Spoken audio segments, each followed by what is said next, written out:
It's 2022, and the Great Resignation has been a big topic of discussion this year. Starting in 2021, millions of Americans at elevated rates decided to leave their jobs, buoyed by the pandemic and subsequent labor shortage. The personal and professional reasons made by many definitely vary, but there's no doubt that at least some were motivated by a better quality of life, both mentally and physically. And that was a big factor in the choice Dr. Yvette Martinez Vu and her husband made to leave their home state of California and relocate to Portugal with their 2 children. Yvette is a Chicana mother scholar who works as an academic coach and consultant. She received her PhD in theater and performance studies from UCLA and is founder of Grad School Femtoring, where she empowers first-generation students of color as they navigate higher education. She's also the host of the podcast of the same name. She co-authored the Grad School Femtoring Guide, Successfully Navigating Grad School Applications with the University of California Press, and the editor of the best-selling Chicana Mother Work anthology.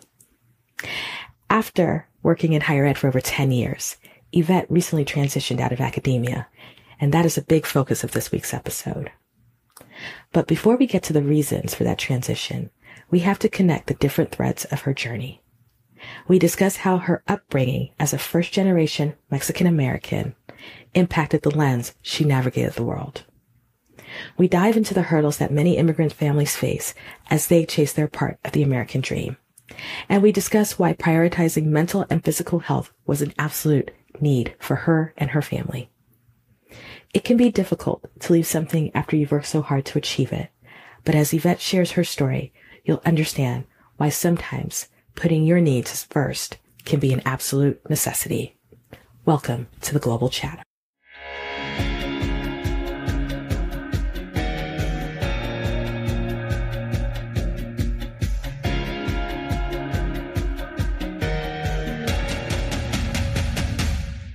All right, so I got Yvette with me, and I am always excited because I bring on guests who I think have very different perspectives and very unique perspectives. And so, as you've heard from the intro, you know, she's got a pretty interesting story that we're going to unpack today, and I know that you guys are going to enjoy it. So, Yvette, how are you doing today? I'm doing really good. Thank you. How are you doing, Amanda? Oh, I'm doing great. Like, here's the thing. Between the two of us, you look awesome. Like, I'm looking at your bright earrings. I showered. That's all that's happening right This is how I stay functional. I was like, you are like glowing. Meanwhile, I'm like, well, I'm not going to the office today, so we're fine. All right. So, you know, with all of my guests, very rarely is anyone in the same place as me. And so where in the world are you right now? I am currently in the Porto, Portugal area. So that's northern Portugal. Yeah. Yeah, no, I've heard such good things about Portugal, and we're definitely going to talk about this later on because I know I've had a number of expats who've been looking at Portugal. It's sort of like blown. Like I literally read an article. Oh my gosh, I know which article. Are you talking about one in the LA Times? Yes, it caused a stir in the community. Oh my gosh, I read it like last week about like the base. Okay, I think people hate Californians, and I'm Californian, so just right. I was going to say, it basically was talking about all these Californians moving to Portugal. And the fact that you know the article means that, yeah, it was a thing. Because it just showed up like all good things expats. But we're going to talk about how you got to Portugal in a second. But you've already alluded to it. So you grew up in California? Is that where you were raised? Yes, born and raised, right? Yes. Yeah, what part of California? I am originally from the Northeast San Fernando Valley area. So that's like north of LA. And I am from the San Fernando, Silmar, Pacoima area. For folks who don't know that area, it's a predominantly Mexican immigrant community. That's where I spent kind of most of my childhood. And then I spent a good portion after that, after college, living in LA. And technically, I moved to Portugal from Santa Barbara. So from San Fernando to Los Angeles to Santa Barbara, those have been my areas. Oh, wow. And I only recently started living in Portugal. So I've been here less than a year, and that's my first time moving abroad. Okay. So you So born and raised pretty much as far as the U.S. is concerned. I'm a Cali girl. I was like, did you live anywhere else? You're like, no. No, I used the likes.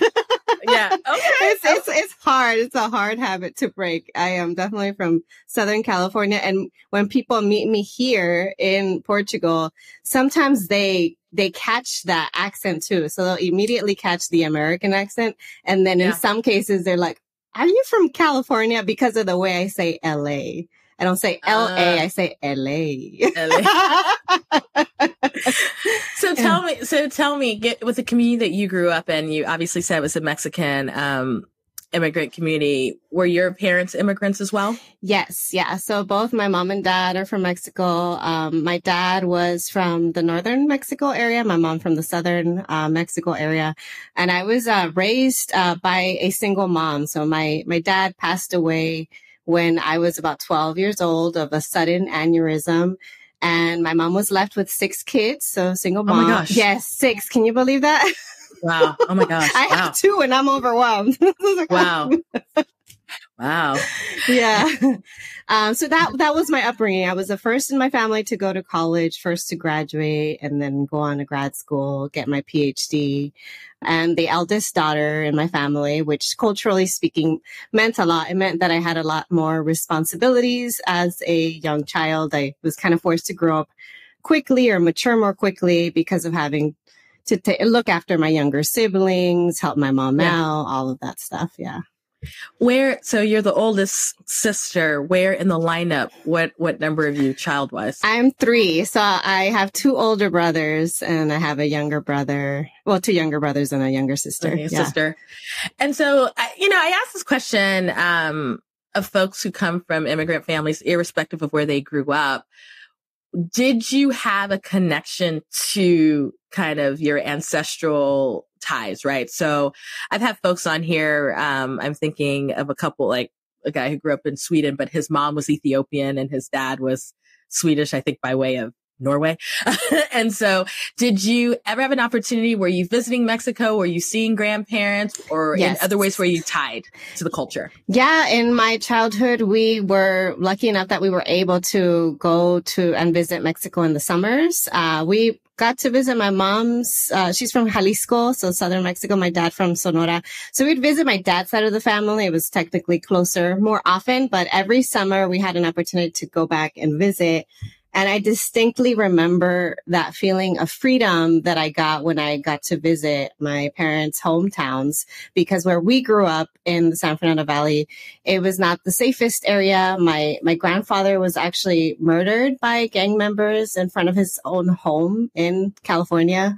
Whereas in Mexico, we were kids and we could go out and go to the market, the corner shop by ourselves. There was a lot more freedom. So it's just interesting to see kind of the big divide in terms of my family moving to the US for better opportunities, while at the same time, they left a good thing too. There's a lot of mixed feelings there, knowing kind of what my parents left behind and then the opportunities that they then provided for us, because I wouldn't be where I am right now if it weren't for my parents' sacrifices, especially my mom's sacrifices.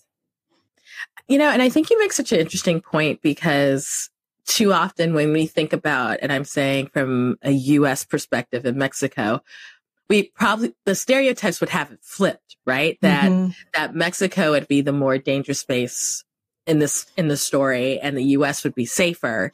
But as you highlighted, no, there are communities that are just as safe in terms of what we would think of as safe. Exactly. The irony is my mom is one of 7 daughters, and she has one sister who stayed in Mexico. The rest, they all moved to the U.S.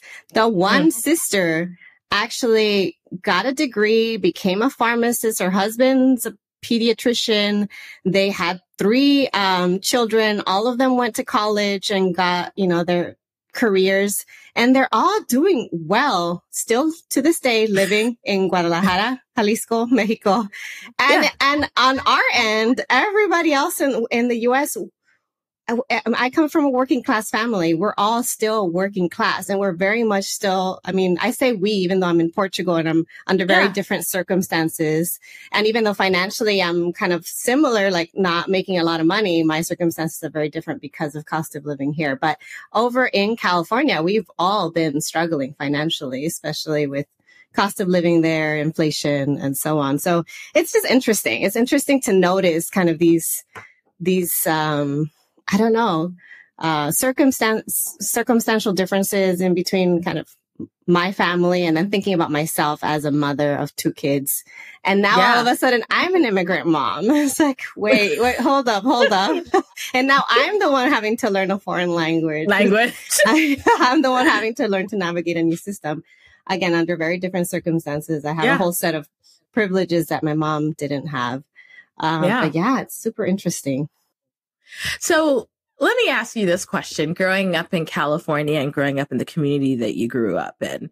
Now, you did mention it was a heavy immigrant community, but how did you see your identity? Because I am always intrigued by, and this is a question I had to ask myself, where your parents are immigrants, but you're in a greater society that does not necessarily share that same immigrant story, although you can be in communities where they do.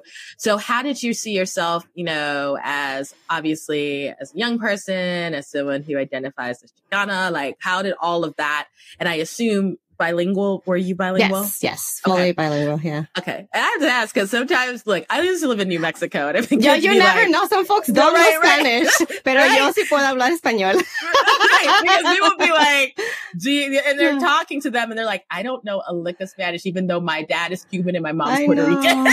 That is so funny. And I don't even blame them. Right? But how did you start to, in terms of identity formation, how did you identify and see yourself kind of in this greater American story? I think for me, the big, I guess, formative moment was arriving and going to college. So arriving on a college campus. So prior to going to college, I didn't think about my class status that much. I didn't think about even my race as much. I thought about ethnic differences between myself and my peers, because most of my peers were brown, and I had, there were a couple of folks who were Black, and there were a couple of folks who were Asian, but most of my peers were brown. And so we noticed each other's differences ethnically, culturally, like what country is your parent from? In college, it was the first time that I realized, oh, wow, I'm working class, or I'm poor, or like there are people who have access to a lot more financial resources than I do. And that's when I realized, oh, wow, I am not part of the majority. Like I am brown. I could count the number of Black and brown folks in all of my classrooms. I was an English major, so it was predominantly a very white major. So that was when I realized I was also first generation, just having my first roommate, having a brown roommate. She was Indian American, and realizing her parents had advanced degrees, lawyer, medical doctor. Her brother had gone to college, and I was there by myself without family, and feeling awkward when they asked me, what does your dad do for a living? And I'm telling them he passed, he's passed.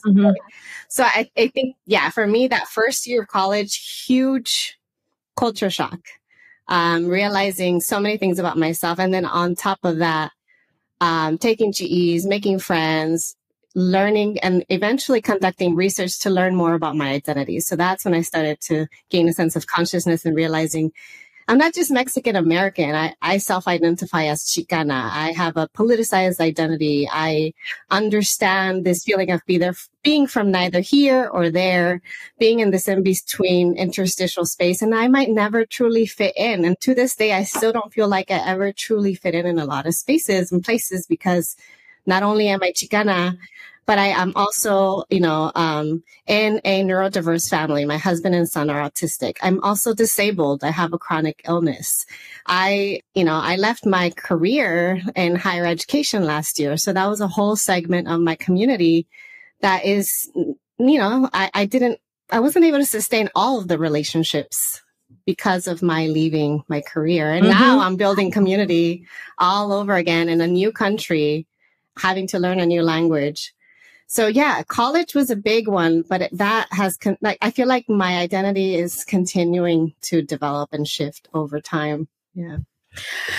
We were talking about this off air, and some people know this, that for a long time I worked with first generation students to prepare them for college. And I'm going to ask you this question, knowing that I know what some of them are, some of the nuances of the experiences.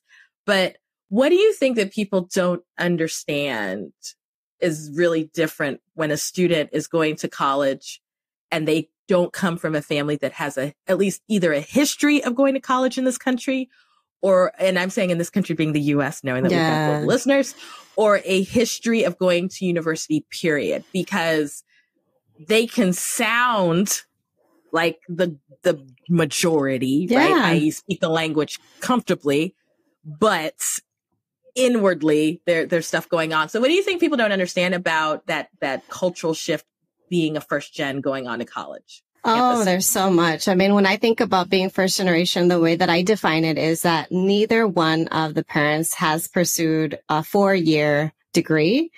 And because of that, they don't necessarily have access to this cultural knowledge or cultural capital of learning how to navigate the higher education system. And that's what a lot of us academics refer to as the hidden curriculum. So what is the hidden curriculum? It's just knowing expectations, knowing what to do, when to do it, who to ask, how to get help, knowing that there is even help available.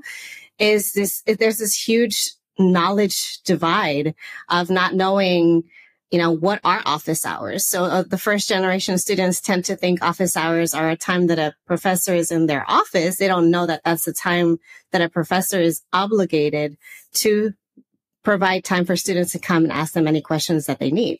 So the first gen students are more likely to not attend office hours because they don't want to bother, or just not understanding the way that higher education works as a whole.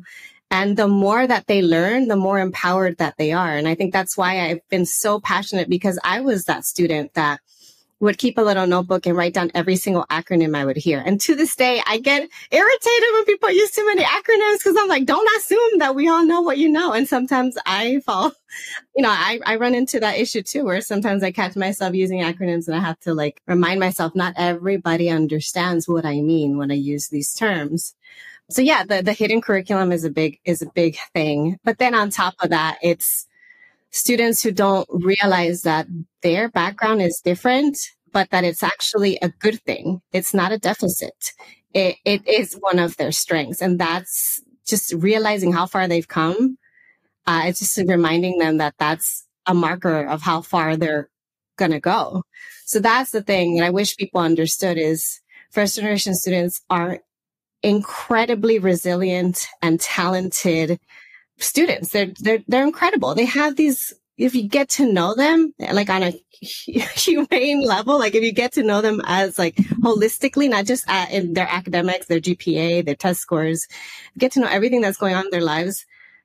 I get chills just thinking about the folks that I get to work with. And I don't know, I get very frustrated at higher education because a lot of times they just become a number, and they're not always provided the services and knowledge that they need to survive. And everybody has the potential to survive, and they should be able to, but sometimes they don't receive the support they need and they get pushed out. And that's what I want less of. I don't want there to be more barriers. I want there to be more doors opened. And I don't, even though I don't think everybody necessarily needs to go to college, grad school to live a happy, fulfilling, successful life. If they want to, I don't think there should be any more barriers. I think it's super funny that I'm in higher ed. I think it's really funny that those of us who are in higher ed or have been in higher ed, we're probably the first ones to say, not everybody needs to go to college. Everyone's like, go to college. And we're like, actually, it's okay. You don't do that. Well, I was trying to remind people, I'm like, what I do is I help people get into grad school, navigate grad school. But I'm like, actually, it's not the answer to everybody's problems. Not everybody has to go. And again, you can live a happy, fulfilling, values-driven life without necessarily having to go. But if you want to, and go to, yeah, right. Exactly. I know. I'm the same way. I'm just like, you don't have I have way too many degrees. I'm like, you don't need to do all of this. Exactly. You can do you and have a high school diploma if you can make it work. But with that sort of the groundwork, what did you decide to do as far as graduate school is concerned, and what made you pursue ultimately a PhD? Okay. So, I actually pursued a PhD in theater and performance studies. And when I say this, sometimes I think people get a little surprised, like, wait, theater of all things? You might think, oh, maybe my degree is in higher education or Chicanic studies, ethnic studies, etc. There's so many areas that I feel like I could fit in. But I actually was a theater kid growing up. So theater was my outlet. As a child, struggling with a lot of just issues at home. That was the space and place that was free or low cost, and I could just use it as an outlet to come up with other possibilities, to dream.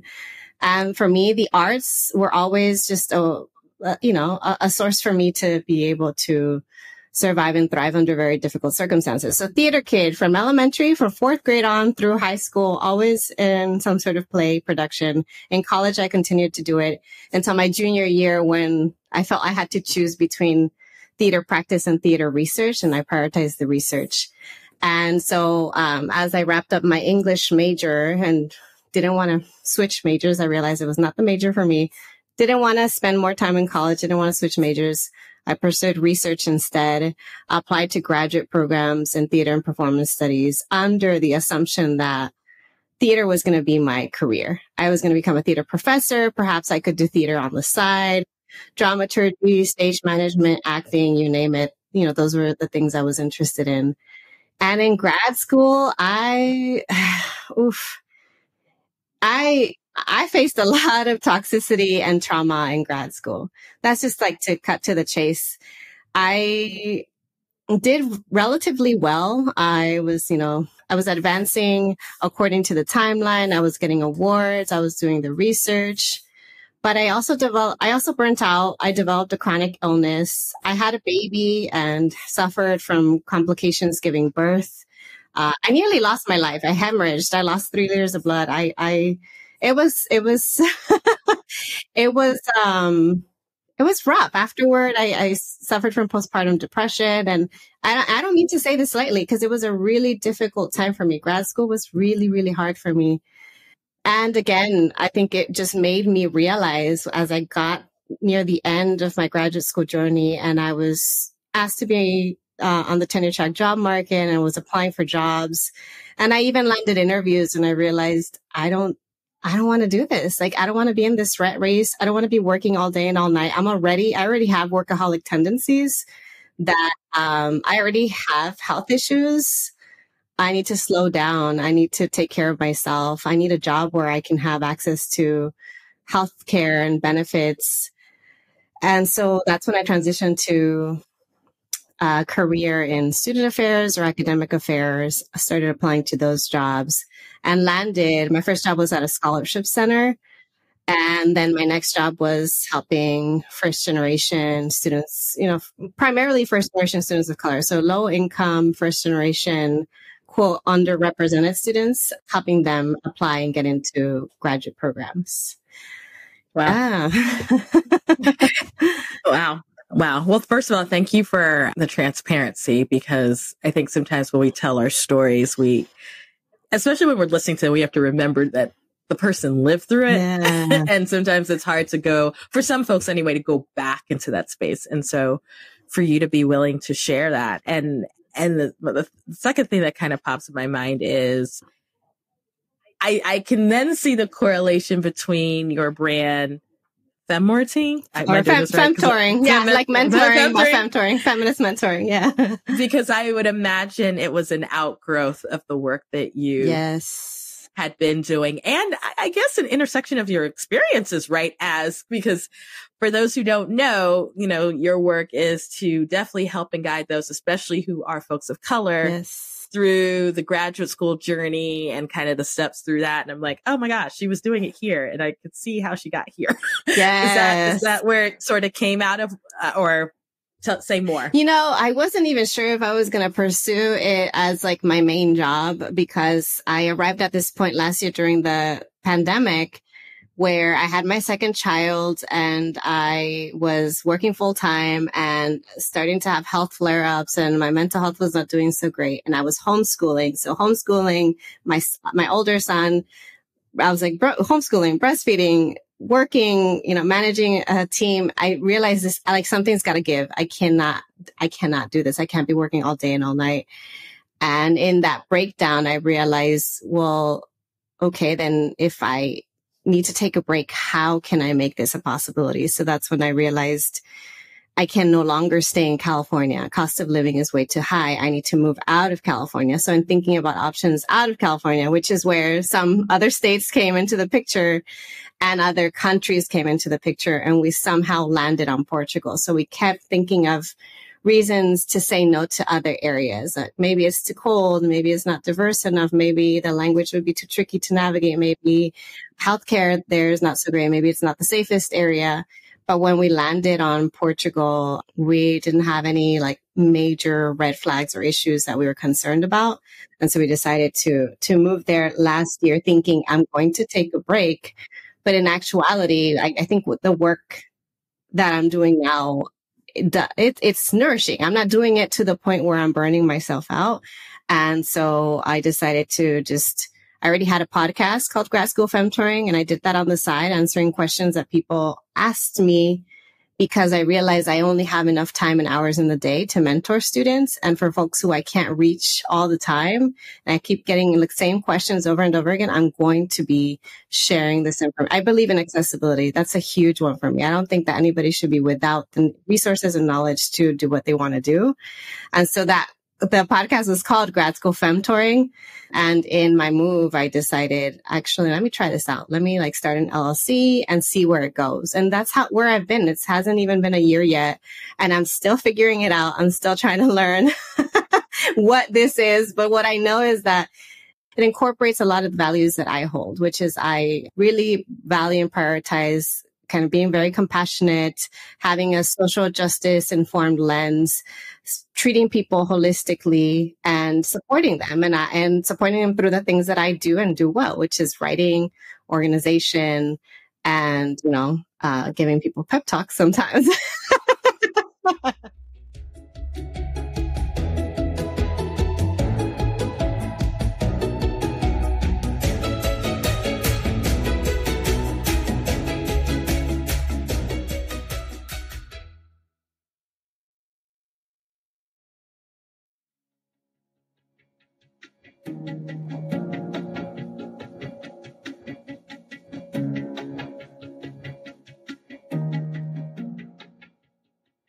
All right. So if you're listening back from before the break, Yvette was talking about how her and her family made the decision. So her husband and 2 kids made the decision to move to Portugal. And I want to backtrack just a little bit because I know for all of us, we've been living through the COVID pandemic. And for many of us who at least have had the privilege or the ability to do this, we've been reevaluating some of the things and the priorities in our own lives. And I know beforehand you talked about, between the busyness of your schedule, the health needs that you had, everything, having a family, having a career, whatever, that something had to give. And obviously you lived in California, which is one of the most expensive states in the United States in general. Mm-hmm. Was there a catalyst that you and your husband were like, hey, we're going to move? Or was it just sort of the back of the mind that just moved to the front of the mind? Like, what was the thing that made you go, we got to leave? Well, I know that I kept having breakdowns, but it's so funny. I distinctly remember it was Mexican Mother's Day, May 10th, 2021. So not even that long ago that I had one of those breakdowns and I realized I cannot do this anymore. I just cannot. It's not possible for me to keep going this way. Something has to happen. And when we ran the numbers, so we looked at our budget, we looked at our income, we looked at our savings, the math wasn't adding up with staying in California. So that was the moment. And that was the day that I realized we're moving. We don't know 100% where we're going, but we're moving. And then in having this conversation, and it was a matter of probably a day or two of just talking over it, long conversations, doing our research, we landed on Portugal. So it wasn't like for many weeks we're trying to figure out, no. We're very decisive people. My husband and I were both Virgos. Me too. No way. When's your birthday? September 9. 13th. Well, oh, my husband, my partner, he's the 16th. I'm like a week older than him. We're all such Virgos. I'm just like, yes, we're like the same person, but not. It's very funny. People thought we were like, something was wrong with us, that we went nuts. Like, so they're like, what? You're moving? And now you're saying you're moving abroad. And now you're saying we're moving to Portugal. We're like, yes, we are. Are you sure? And we were so sure because we are very clear about what our priorities are, what our values are, the type of lifestyle we want. And it checked all the boxes. So we moved here sight unseen 6 months after that point. So from that moment up until then, it was just, okay, let's execute this. So yeah. So let me ask you a follow-up question, because I already know for those who are thinking about moving and these are some of the common questions people would probably say, and I'm sure you got this, right? So obviously we know a little bit about your career, and you guys do what I tell folks is that first of all, you need to know what your numbers are, right? Yes. Like you just need to know with what you're working with and what you can live on. What was your husband working? And if he was, what was he doing as well? So he was in the life insurance industry. And prior to that, he was in, tech, technology management. Yeah. And he was trying to get out. So he was trying to get out of that industry. He's like, yep, no, insurance is not really my thing. And he's still in transition right now. So he's transitioning, going into coding right now. Yeah. And I was also trying to transition. So with him, with his life insurance, and he also is a former Marine Corps, he's a Marine Corps veteran, I should say. Yeah. Not a former veteran, but he is a veteran. And so, we did the math. We were like, okay, let's take a look at like the support you get from your Marine Corps background, from your insurance and work, and then from your coding, like as a side hustle. And then if I start to then take on like my coaching, which I always kind of did coaching and editing a little bit here and there on the side. Yeah. Let's combine it. And we had a safety net. So our huge safety net, which continues to be a safety net for us now because our income is unstable, is that we had bought a home in 2020 in Santa Barbara, and we sold it in 2021. And we made a profit. Yeah, we had taxes to pay and all of that, but we still made a profit. And that has been our safety net, is knowing, okay, we have a certain amount of income saved up. That's just there as the safety net in case anything happens, in case we just, to make ends meet when income is not as steady or as high as we'd like it to be. Yeah. So here's, and this is kind of a layered question, and I will get to my point in a second. Where did your husband grow up? He actually grew up in the same area as me. So in the Northeast San Fernando Valley, a different city, but still in Northeast San Fernando Valley, still an immigrant community. His family is actually from Vietnam. So he's Vietnamese American, but very similar background as me. We both grew up working class. We both grew up with immigrant parents, and we both are from the same community. Yeah. Okay. This is where I'm going with it. So you get a PhD, which I'm sure was a source of pride for quite a few folks, at least in your family. At least somebody in your family was happy, right? And I've asked this question I've especially asked this of African-American women. Mm-hmm. What was it like to say, look, I'm leaving higher ed, I'm leaving this PhD life, at least is in the way most people think of it, working in kind of the ivory tower, academia, whatever, to move to this country that I'm sure most people in your family have not been and lived in. Neither, you do not speak the language. I mean, yes, you speak Spanish and it's very close to Portuguese, but what was sort of the response? And I'm interested because both of you come from immigrant families. Were people like, what are you doing? Or were folks just like, that sounds about right, that's what y'all would do? So the response, you mean my husband's response or my family, our family's response? Your family's responses. Well, at first they thought we were joking. Okay. Yeah. And then when it set in, I think there was a lot of fear. So a lot of people were like, are you sure? Are you going to be okay? What if this? What if that? A lot of what ifs. And then after that, there was that acceptance and realizing, well, you have always done things a little bit differently as everybody else. And we've always been kind of like quirky, a little bit different. Just even me being in a biracial relationship was different than the rest of my family. So it wasn't a huge surprise. They're like, well, you're the first to move away to go to college. You're the first to move out of the San Fernando Valley. We moved to, LA and then Santa Barbara. So this is just an extension of that. Yeah. Okay. So family wise and kind of the same with his family where they just like, well, he's not close to a lot of his family, but his siblings, which he's close to, were not surprised. His father was just like, wait, what? Like, how? And he was very, very worried. But when we explained to him, like everything, like once you talk numbers and like, we'll be okay financially, all of that. And we, found a place to stay, all of that. I think he's come to accept it. And I asked this because a couple months ago, I had Kentia McLemore Gonzalez on. And so she's biracial. Dad was Black, mom was white, and her husband is Latino.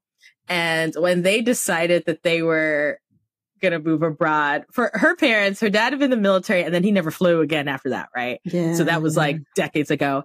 And her mom never traveled. And then his parents, have an immigrant story. When they decided, they first moved to the Dominican Republic and then they moved to Taiwan. She was telling me about how they were like, where, why, like, why? And a lot of questions. So right. We created an FAQ. Like I sent them a Google Doc link. and that's what I was going to say is that for a lot of immigrant families, like coming to the U.S. was the thing. And so then they kind of look at their children are like, why are you leaving? Especially if they're going to, and this is not all the cases, but especially if they're going to a region where the parents left, they're like, why are you going back? Well, it's interesting because my husband's dad is planning on retiring in Vietnam. So he's moved here from Vietnam.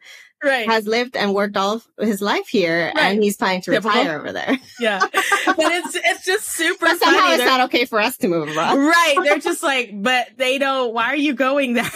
Oh my goodness. So I that just sort of stuck out to me. But the other thing, and we've been talking about this, for those of us who work in ed or work in ed adjacent, at least in the US, we are seeing trends of folks leaving K-12, which is our, secondary and elementary school levels. We are seeing people leaving higher ed. You and I are both in higher ed. And, I can imagine with the work that you're doing that you are getting people who are leaving higher ed and student affairs.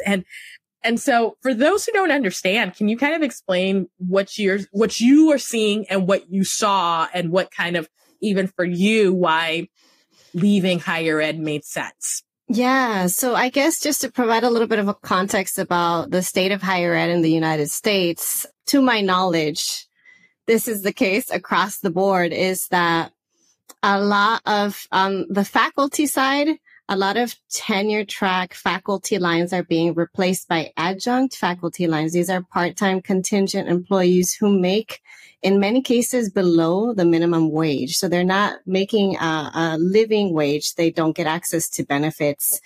And with this in mind, they are struggling. A lot of them are struggling. Even those that do get the coveted tenure track jobs and do have a decent salary, because there's not enough of them, they're being overextended and in many cases exploited. And so on both ends, you're seeing folks who are trying to leave because the work that they're asked to do is not sustainable and it's not compensating them appropriately. So that's what's going on the faculty side. And then on the staff side, you're seeing similar issues of salary compression. So the salaries are not competitive. Staff are not getting the support they're needed.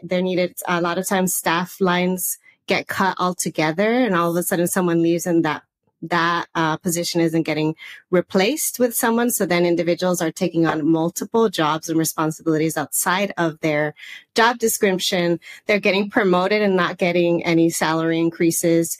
And that was the case in my case. I was not getting paid adequately for the role that I was providing. And I did get a promotion. I did not get a salary increase. And it was just more work and not appropriate compensation to the point where it just became unsustainable. So on both ends, it's really, really tough. And at the end of the day, it ends up affecting the people that deserve the help and support that they need, the people that you're there to serve, which is the students. And so I like being really open and honest about this because I think it's important also for students to understand what's going on in higher ed and why there is this mass exodus. And it is a microcosm of the Great Resignation, which I too am part of folks realizing with the pandemic, one, the system was already broken to begin with, but then it's even more visibly broken. And then two, people are having like life death situations or reminded of the shortness of their life that they start to reevaluate their lifestyle, their values, what they do. That was the case for me. That was very, very true for me. I reevaluated things, realizing actually this no longer kind of aligns with what I see myself doing with my life. And I still love what I do. And so at the core of what I do, I continue to serve the population that I've always wanted to serve, which is primarily first-gen people of color. And it's not just students. It's interesting because I am also supporting individuals who are young professionals or early professionals in their career who are trying to transition out. And in some of those cases, they're transitioning careers and needing to get an advanced degree to go that route. So they might want to become a social worker, or they might want to become, librarian. Then they need to get that advanced degree for that. Yeah. I mean, like you're talking and I'm like, yes, in a nutshell, all of that. If you, and we didn't even get to talking about all the other issues of higher ed, like white supremacy and classism and sexism and ableism. Cause trust me, I can talk about all those things too. And I have friends who are pursuing PhDs and particularly people of color and just the stress. I have a friend who just completed, and she's also amazing. Shout out to Tiffany Smith. Abroad in Ed is her podcast. Nice. But yeah, the stress of the system, but then also the stress of the job. Mm-hmm. And you're right, the amount of responsibilities that people are being added to. And so I would imagine that, with your podcast, with your visibility, and even the interviews that I've seen you've done, that there are people who are reaching out to you and saying, oh my gosh, I'm either I'm trying to get out, or B, I'm trying to get out and be abroad, i.e. I'm trying to be like what you're doing, right?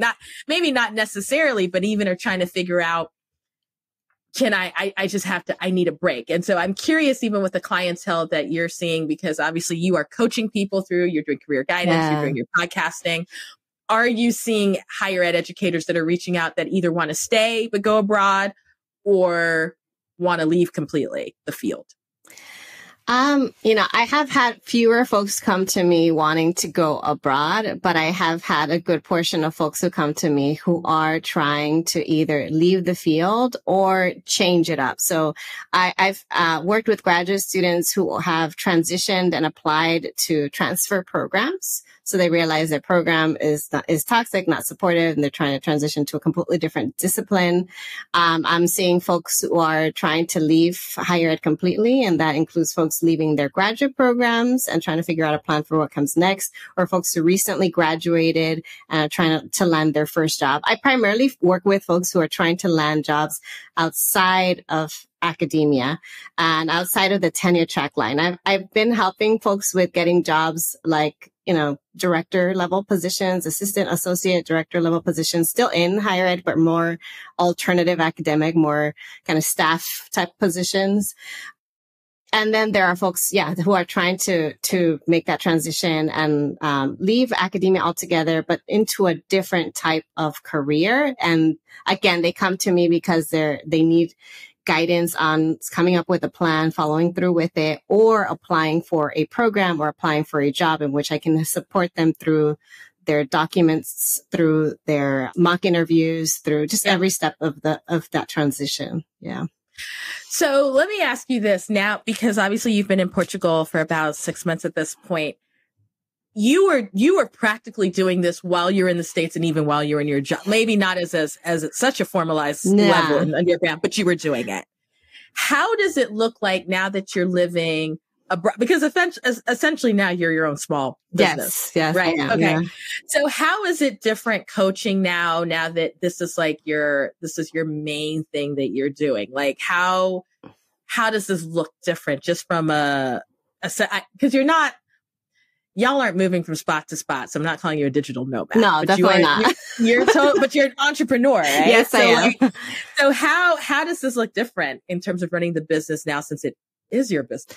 Yeah. So, I mean, before I would do it on the side. So this was evenings and weekends, and I constantly felt like I didn't have enough time and I didn't have control over my schedule. Whereas now, I've been telling people this over and over and over again. So I have a chronic illness or a series of chronic illnesses. And in the mornings, I don't feel well. I might have nausea, stomach aches, headaches. I just don't feel great. But usually, as the day goes on, my symptoms start to subside. Sometimes they go away altogether. Sometimes they just subside. And so I tell people I've hacked the time zone in the sense that before I had to have workplace accommodations to be able to go to work a little later so that I could feel okay enough to do my work. Now I can have meetings with folks as early as they want because a lot of the folks I work with are on the West Coast in the US.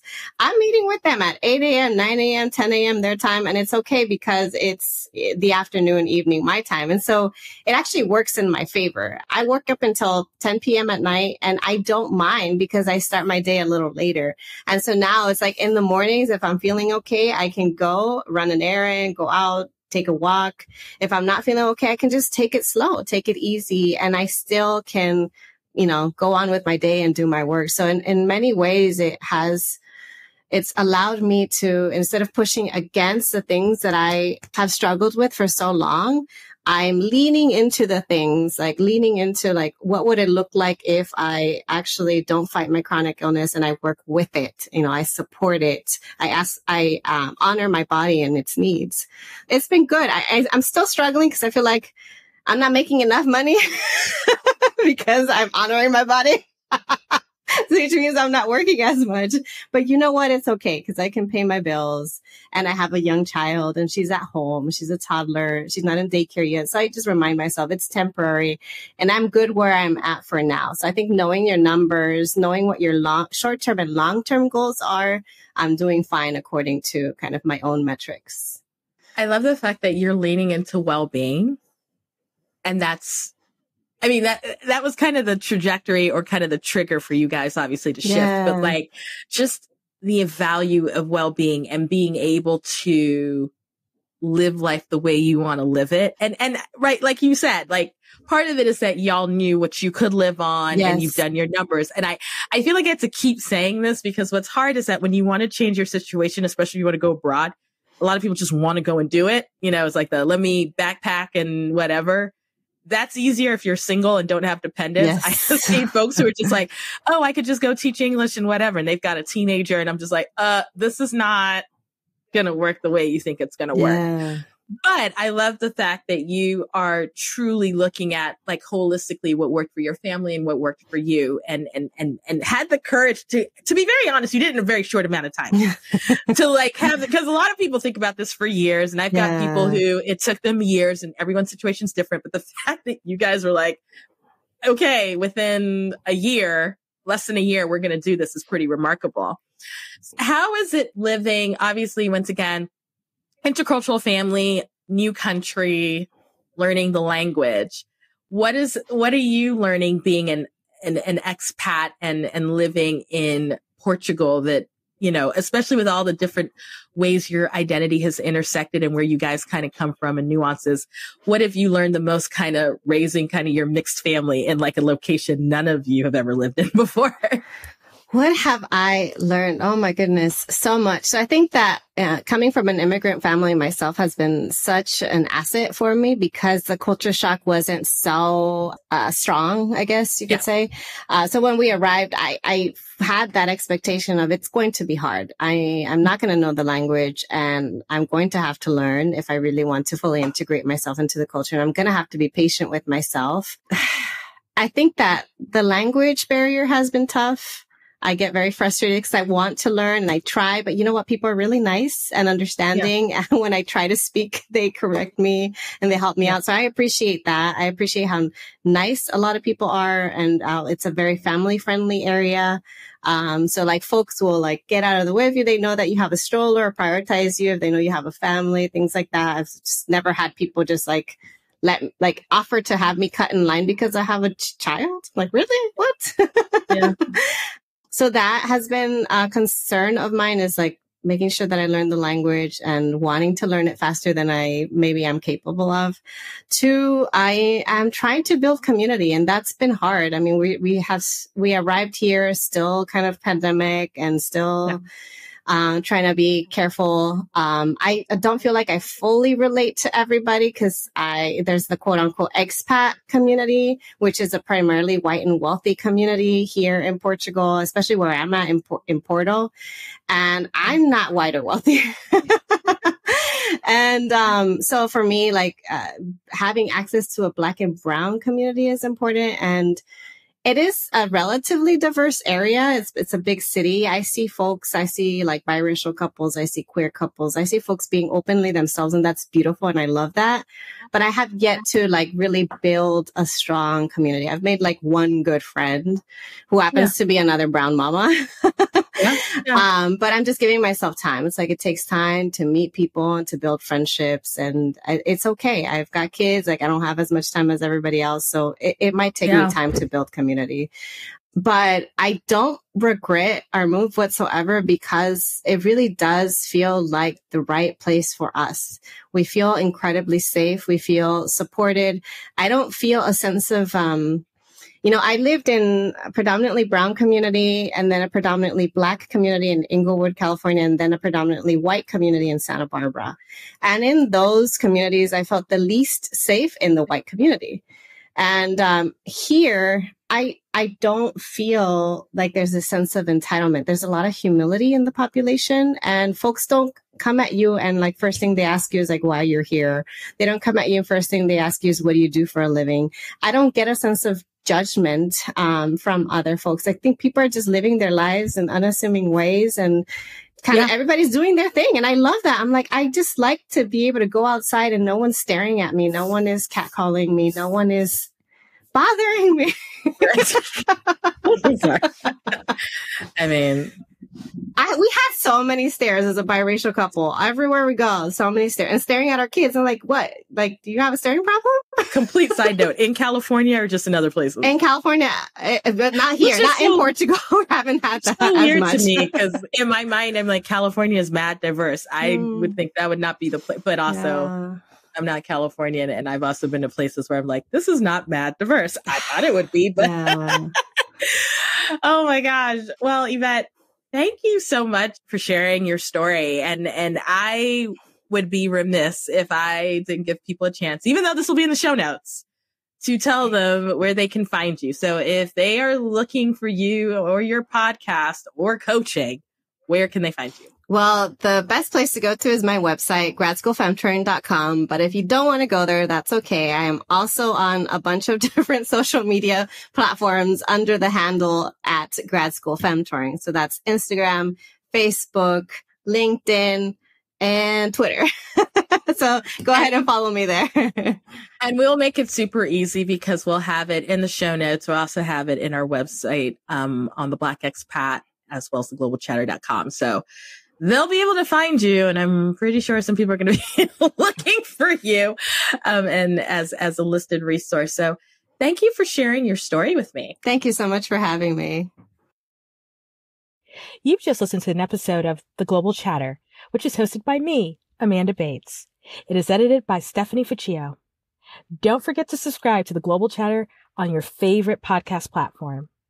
You can also follow us on Instagram at The Global Chatter, or stop by Twitter and find us at Global Chat Pod.